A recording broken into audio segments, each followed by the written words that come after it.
तो अब आज के वीडियो में हम चैप्टर नंबर 1 के आगे के शॉर्ट क्वेश्चन देखेंगे। एक तो हमने कल लिया था पहला वाला, अब ये दूसरा। एप्लीना शब्दों लोको पासेथी काम लेवानी कला एटले संचालन। आ क्वेश्चन આપણે 12મા ધોરણમાં भी भणी गया, यानी कि हम 12वीं धोरण में भी ये शायद पढ़ चुके हैं। लोगों पासेथी काम लेवानी कला एटले संचालन, तो उसमें से भी पढ़ सकते हैं या और इसमें से भी पढ़ सकते हैं। ठीक है, चलो। आ व्याख्या मुजब संचालन ए बीजाओ पासेथी काम लेवानी एक कला है। इसके वाक्य के ऊपर से हम कह सकते हैं कि संचालन क्या है, दूसरे लोगों के पास से हम काम ले सकते हैं, उनको बहला के फुसला के अपना काम करवा सकते हैं। जे संचालकों पास आवी कला होय तो सफल संचालक बनी सके। जो संचालक, जो मैनेजर के पास ऐसी कला होगी जो दूसरों के साथ मीठे बोल लेके अपना काम अच्छे से करा ले, तो वो कैसा बनेगा, सफल संचालक। ठीक है।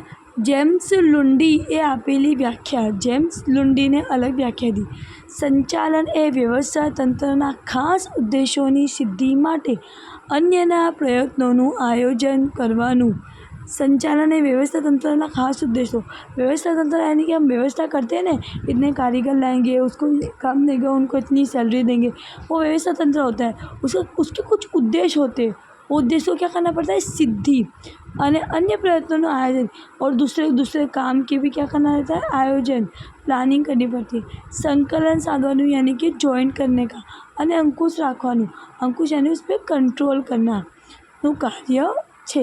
तो जेम्स के वर्ड में क्या बोल सकते, जेम्स लुंडी के वर्ड्स में संचालन ए व्यवस्था तंत्रना खास उद्देशोनी सिद्धि माटे अन्यना प्रयत्नों आयोजन करवानुं। व्यवस्था तंत्र कार्य भी एक, फिर दूसरा क्या है, आयोजन करवानुं, दूसरा संकलन साधवानुं અને अंकुश राखवानुं कार्य है। ये सारे कार्य है, संकलन, अंकुश है ना, पहले भी हमने पढ़े। जेमां ध्येय सिद्धि माटे जमीन, श्रम, मूडी जेवा उत्पादनना साधनों महत्तम उपयोग प्रत्ये ध्यान आपवामां आवे छे। जिसके लिए हमें ध्येय सिद्धि के लिए क्या लाना पड़ेगा, जमीन, श्रम यानी कारीगर, मूडी यानी पैसे, उत्पादन ना साधनों, ये सब क्या है, उत्पादन के साधन है। मूडी वगैरह उत्पादन नहीं हो सकता, कारीगर वगैरह भी नहीं हो सकता, और ज़मीन वगैरह भी नहीं हो सकता। तीनों क्या है, ज़रूरी है। महत्तम यानी ज़्यादा से ज़्यादा उपयोग कर से ज़्यादा से ज़्यादा नफ़ा, कम से कम पैसे में ज़्यादा से ज़्यादा नफ़ा कमाना, वो सब चीज़ में क्या करता है, ध्यान आपवामां आवे छे, उसमें ध्यान देता है। तो जेम्स लुंडीना शब्दों में संचालन एटले व्यवस्था तंत्रना खास उद्देशोनी सिद्धि माटे अन्यना प्रयत्नों आयोजन करवानुं, संकलन साधवानुं અને अंकुश राखवानुं कार्य छे। जेमां ध्येय सिद्धि माटे जमीन, श्रम, मूडी जेवा उत्पादनना साधनोना महत्तम उपयोग प्रत्ये ध्यान आपवामां आवे छे। तो वर्टिकलो व्यवस्था तंत्र, फिर खास उद्देश्यों, अन्यना प्रयत्नों आयोजन, संकलन, अंकुश, कलिया, फिर बाद में ध्येय सिद्धि, फिर जमीन, श्रम, मूडी, उत्पादनना साधनों, फिर ध्यान। इतने टिक कर लो, आगे के आप लोग को खुद आ जाएंगे। ठीक है। आ व्याख्या मुजब जूथ प्रयत्नों आयोजन, संकलन और अंकुश द्वारा जमीन, श्रम और मूडीनो महत्तम उपयोग करीने ध्येय सिद्धि करवाना कार्यों संचालन कहेवाय।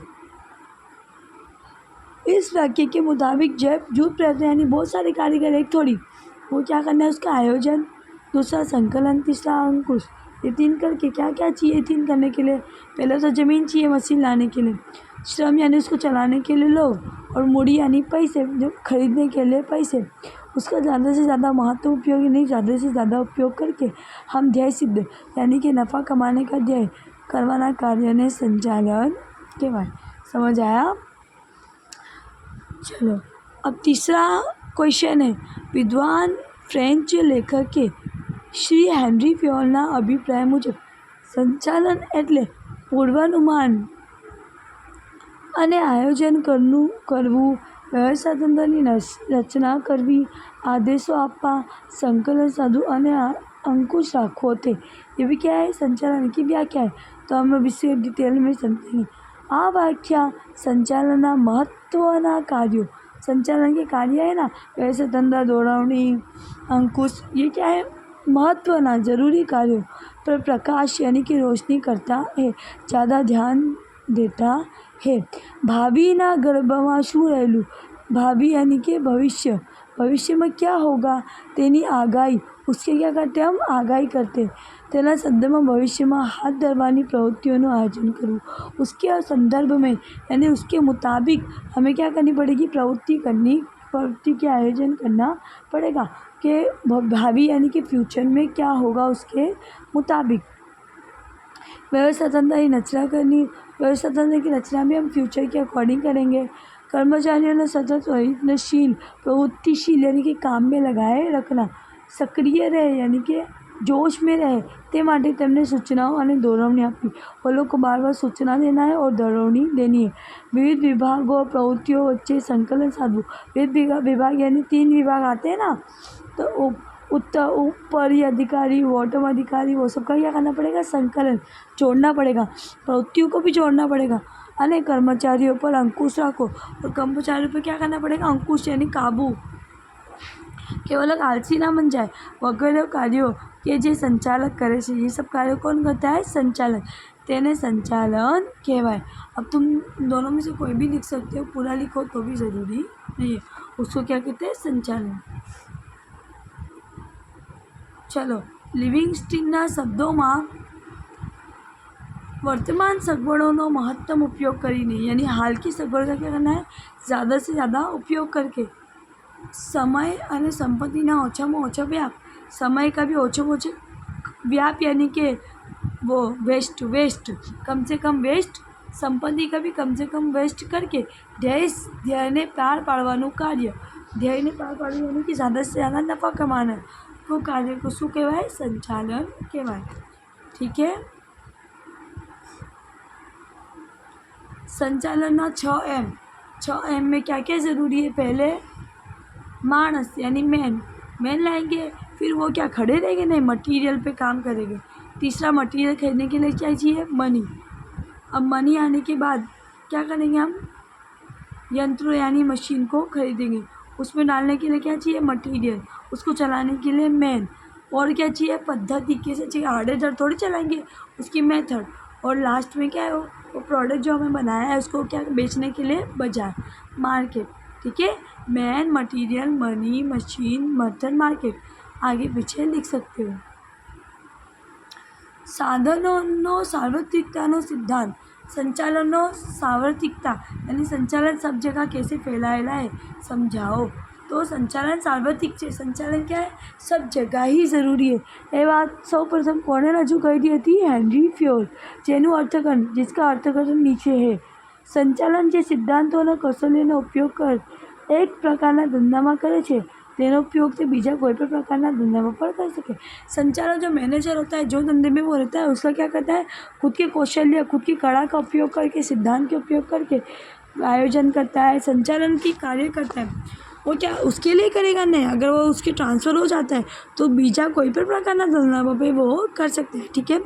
संचालन सिद्धांतों, संचालन की त्रणेय सपाटी, संचालन की कितनी सपाटी है, 3, વધતા ઓછા પ્રમાણમાં એક સરખા ઉપયોગી છે। સંચાલનના સિદ્ધાંતો जो भी है वो कम ज़्यादा प्रमाण में सब सपाटी में ज़रूरत है। एक खातामांथी बीजा खातामां अधिकारीओनी फेरबदली करवामां आवे, फेरबदली पर टिक कर दो। अगर एक खाते में थी, जैसे कि मैनेजर को हमने दूसरे ब्रांच के मैनेजर में भेज दिया, तेनी कार्यक्षमता पर कोई असर थती नहीं, तो क्या उसकी कार्यक्षमता बदल जाएगी, कार्य करने की ताकत बदल जाएगी, नहीं, वो तो ती रहेगी। बंने खाता में कार्यों अलग होवा छतां भले से उसमें अलग कार्य हो, एक ज प्रकारना संचालन में एक ज सिद्धांत उपयोगी है, तो भी वही सिद्धांत वो उपयोग कर सकता है। ठीक है। चलो, संचालकीय भूमिका एटले शू। संचालकीय भूमिका हमने पढ़े थे, भूमिका थी ना अलग अलग 3 प्रकार की। वो हेनरी मीन्स जबरगे, हार्ड हार्वर्ड बिजनेस रिव्यू में हार्वर्ड यानी कि वो फंक्शन आते हैं ना, वो रिव्यू यानी कि खुद के रिव्यू फीडबैक देते, वो एक लेख लखी ने उसने एक लेख लिखा था, संचालकीय भूमिका नो ख्याल रजू कर्यो। संचालकीय भूमिका का टॉपिक उसने बताया। તેમણે જણાવ્યું કે उन्होंने कहा कि संचालकोए धंधानी सफलता माटे फक्त अमुक कार्यों ज करवाना होता नहीं। संचालकों यानी कि वो मैनेजर होता है, उनको खाली कुछ कार्य करने का तो रहता ही, अमुक कार्यों ज करवाना होता नहीं।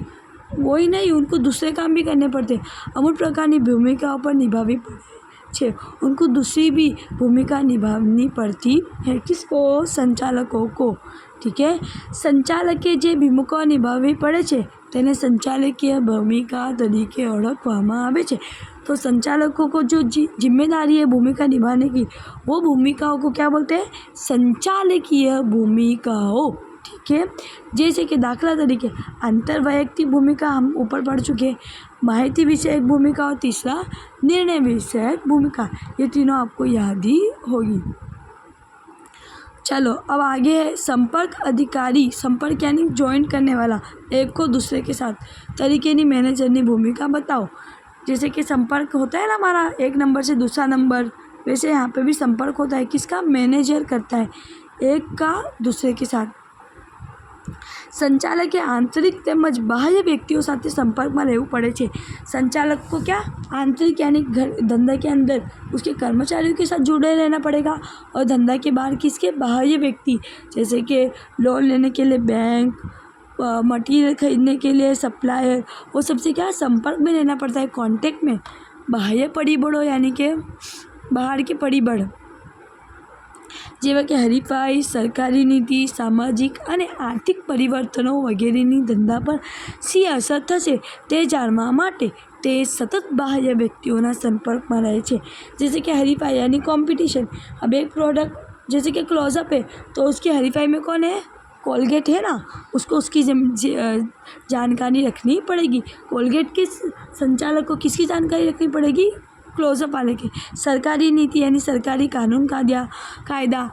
सामाजिक यानी समाज को भी उसको भला करना पड़ेगा, तो ही समाज उसका प्रोडक्ट खरीदेगी। आर्थिक परिवर्तनों यानी कितने पैसे से लगते परिवर्तन, जैसे कि अचानक से मशीन खरीदने की आ गई तो पैसे कहाँ से लाएंगे, ये सारी चीज़ धंधा पर कैसे असर करती है वो जानने के लिए वो क्या करता है? बाह्य व्यक्ति पर संपर्क में रहता है, कॉन्टेक्ट में, ताकि बाह्य व्यक्ति उसको तुरंत बता दे कि भाई फ्यूचर में ये मशीन आने वाली है, तू खरीद ले फटाक से। ऐसा तो क्या रहता है? संपर्क में। आ माटे विविध परिषदों को ठीक कर दो और मीटिंगों में हाजिरी आपकी ज़रूरी है। मीटिंगों यानी मीटिंग होती है बड़े बड़े मैनेजर लोग की, उसमें बुलाया जाता है कि फ्यूचर में ये होने वाला है, वो होने वाला है, वो सारी मीटिंग में उसको जुड़ना पड़ता है। ठीक है, एक बार आपस रिव्यू कर लेते हैं। तो संपर्क संचालक के आंतरिक તેમજ बाह्य व्यक्तिओ साथे संपर्क में रहવું જ પડે છે। बाह्य परिबळों कैसे बाह्य परिबळ? हरीफाई, सरकारी नीति, सामाजिक और आर्थिक परिवर्तन, ये सब पे टिक कर दो। धंधा पर सी असर थशे, क्या असर करेगी वो जानने के लिए वो क्या करता है? बाहर व्यक्ति के संपर्क में रहता है। और परिषदों यानी कि मीटिंग में और प्रोग्राम में जुड़े रहता है, हाजिरी देता है। ठीक है, तो आज हमने चैप्टर 1 के सारे शॉर्ट क्वेश्चन पढ़ लिए। उसको एक बार आप लोग सुन के, वीडियो को 2-3 बार सुन के याद कर लेना, आप लोग को याद हो जाएगा। Thank you.